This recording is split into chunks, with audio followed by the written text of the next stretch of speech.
بادشاہ سلامت نے کہا پھر؟ اس نے کہا جی پھر یہ کہ پچھلی 6-7 لڑائیوں میں، میدانوں میں میری قسمت نے میرا ساتھ نہ دیا،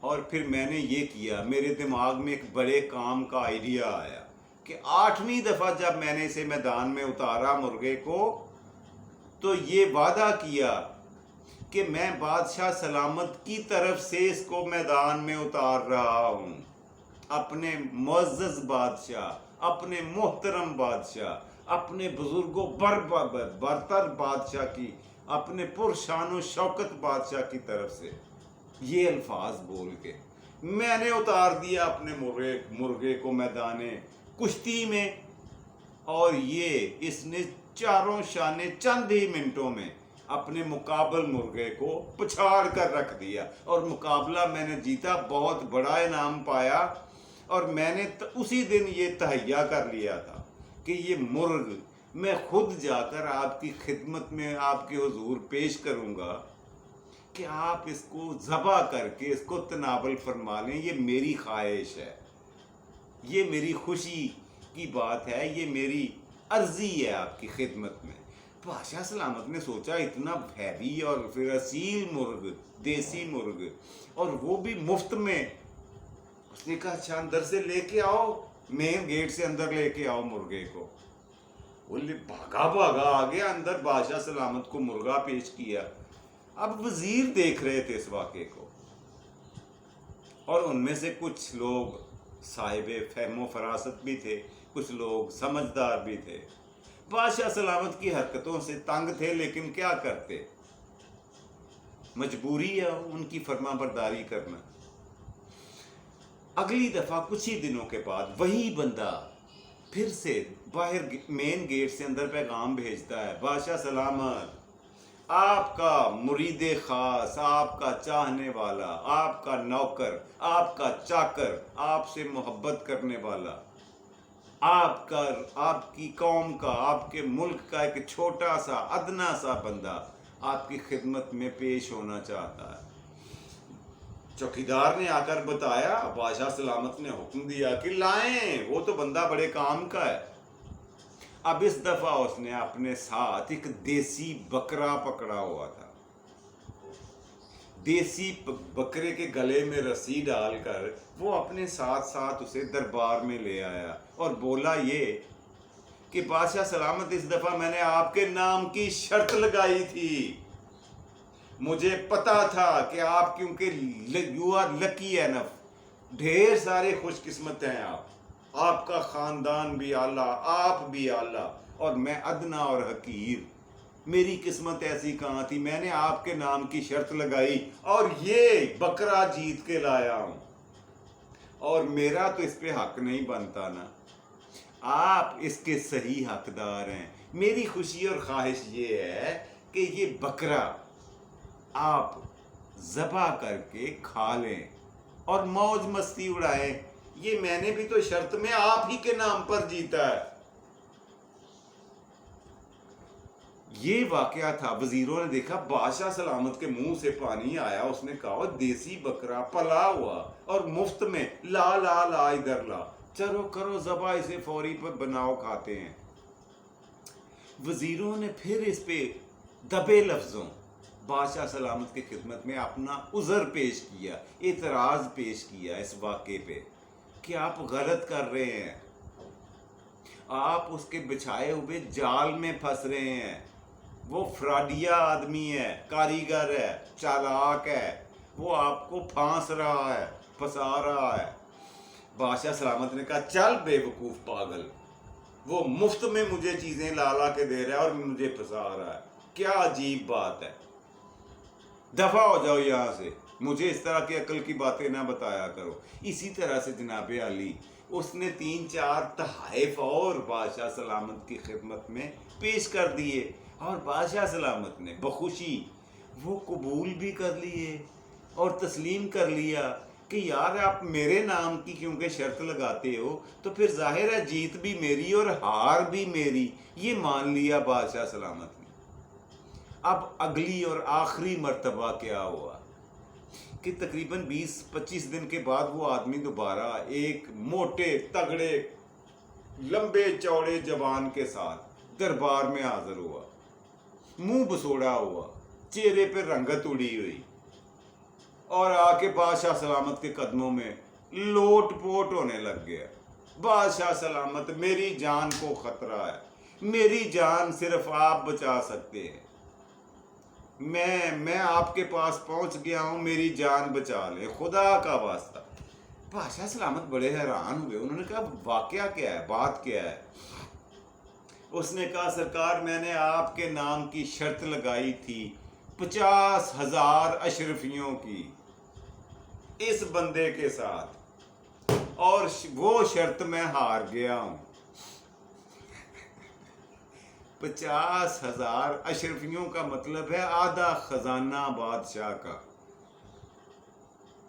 اس وقت کے دور کے مطابق۔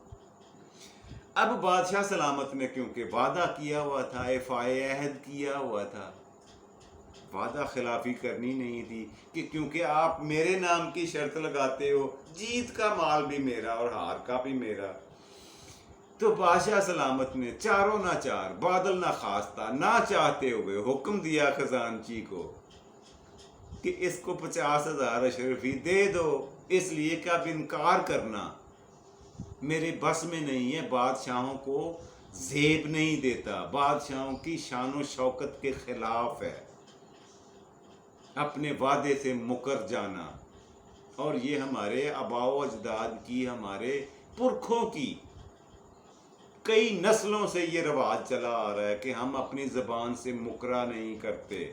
اس کو 50,000 اشرفی فوری طور پر شاہی خزانے سے دو۔ اس کو 50,000 اشرفی مل گئی۔ اب وہ جانے لگا تو بادشاہ سلامت کے وزیروں نے کہا سرکار اگر حکم دیں تو ہم اس سے بھی کچھ گزارش کر لیں۔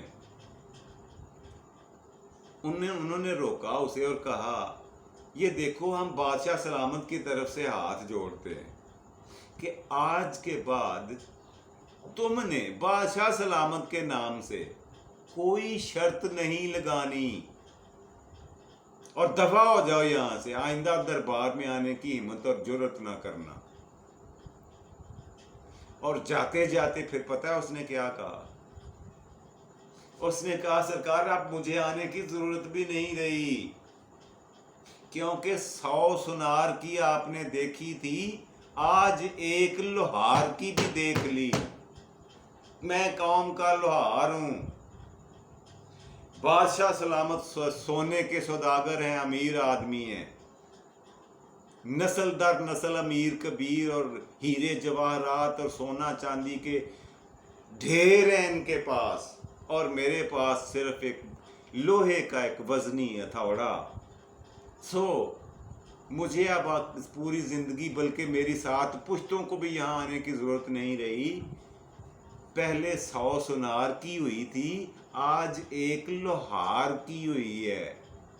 یہ تھا جی وہ پہلا دن جب یہ فکرہ، یہ محاورہ، یہ ضرب المثل مرز وجود میں آئی، پیدا ہوئی۔ یہ اس کی پیدائش کا جنم دن ہے جی، جس کا واقعہ میں نے آپ کی گوشت گزار کیا ہے، آپ کی خدمت میں پیش کیا ہے۔